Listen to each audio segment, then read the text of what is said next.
السلام عليكم ورحمة الله وبركاته.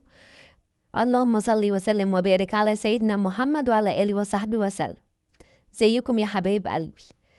النهاردة هنعمل مع بعض فيديو جديد ومميز، بس يا ريت نتابع الفيديو للآخر وما تنسوش تعملوا إعجاب ومشاركة لكل أصحابكم وحبايبكم، واللي ما عملش اشتراك يعمل لي اشتراك. النهاردة هنعمل مكرونة المبكبكة، ومقاديرنا كالآتي: كيسين مكرونة، بصلتين متقطعين، طماطمتين، 3 4 طماطمات، 3 قرون فلفل رومي، صلصة. وفي حلة بقى كده فاضية هنعمل ايه؟ هننزل بالمكرونة بتاعتنا الناشفة من الكيس على طول، مش هنسلقها. هننزل بالمكرونة، ويفضل المكرونة الصغيرة بتبقى جميلة، أو المرمرية دي بتبقى أحلى حاجة أنا بحبها. هننزل في الحلة بيها، وننزل بعد كده عليها بالمكونات اللي احنا عاملينها دلوقتي. هننزل بالبصل متقطع،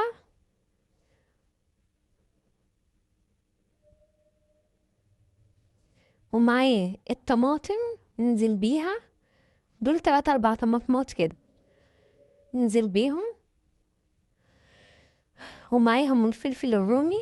ولو انتي بتحبي ولادك مفيش اطفال في البيت وبتحبوا الحراق، ممكن تضيفي قرن فلفل حامي. مفيش خلاص، انا بقى عشان في اطفال ما ضفتش حاجه. وننزل بشويه صلصه حلوين، لان الصلصه هي اللي بتطعمها وتخليها حلوه. ومكعب مرقة دجاج لو متوفر عندك، مش متوفر خلاص. انا مش بحب استخدمه كتير، بس لقيت عندي مكعب حطيته عشان ما عنديش اي شوربة ولا حاجة حطها عليه. وننزل بقى بالتوابل بتاعتنا، التوابل الجميلة.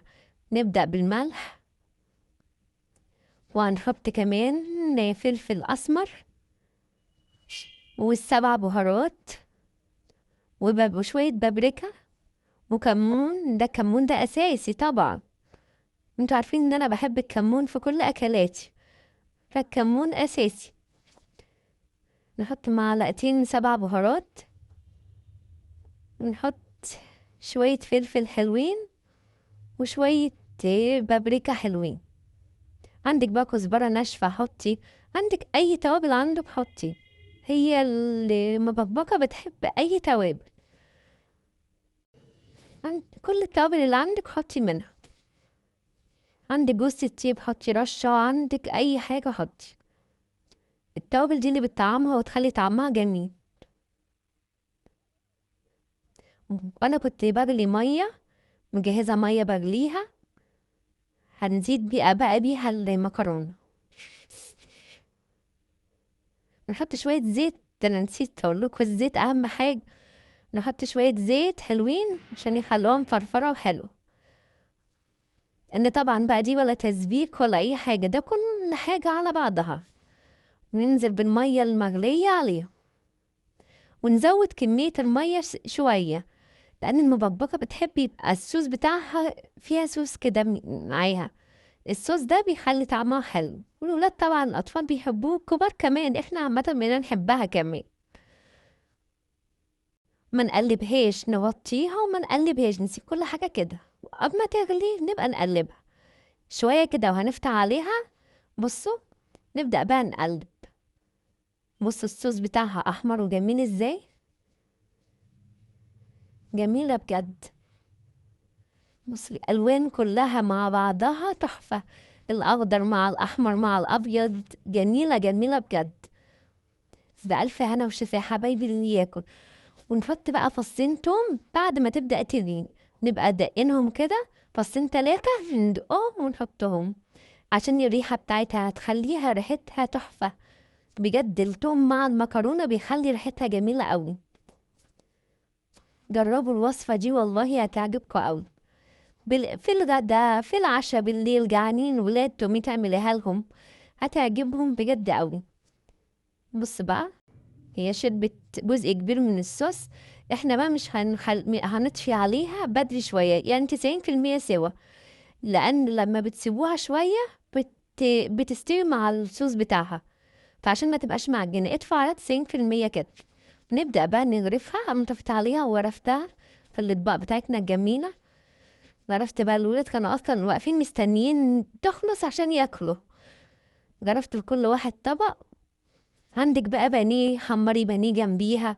عايزة تعملي بطاطس محمرة جنبيها، اعملي أي حاجة بقى اعمليها جنبها. مش هتقول لأ. عايز تعملي سلطة جنبيها، بس هي مش محتاجة سلطة. عايز تعملي بانيه، اعملي معاها جنبها بانيه أو بطاطس محمر. هي الولاد بقى كانوا لسه هيجوا يقلوا بانيه. اللي كل كده، واللي عايز يجي يقلي بانيه. بصوا جميل ما شاء الله يا ولاد، والله بصوا شكل الأطباق جميلة جميلة جميلة جميلة، وريحتها بقى قلب المطبخ كله. بألف هنا وشفا يا حبايب قلبي، جربوها وصدقوني مش هتندموا. شكلها جميل ازاي. شوف كده بقى نكون خلصنا فيديو النهاردة. أتمنى يكون الفيديو نال إعجابكم. لو عجبكم الفيديو ياريت ما تنسوش اللايك والشير وتعليقاتكم الجميلة اللي بتفرحني. لو لسه أول مرة تشوفوا قناتي، أتمنى الاشتراك في القناة وتفعيل زر الجرس على الكل عشان يوصلكوا كل جديد. استنونا إن شاء الله في وصفات تانية كتيرة وسهلة ومميزة. احنا قناتنا سهلة، ووصفات سهلة وبسيطة، بنعمل أبسط حاجة وأقل حاجة. دمتم بخير وبحفظ من الرحمن. السلام عليكم ورحمة الله وبركاته. مع السلامة حبايبي.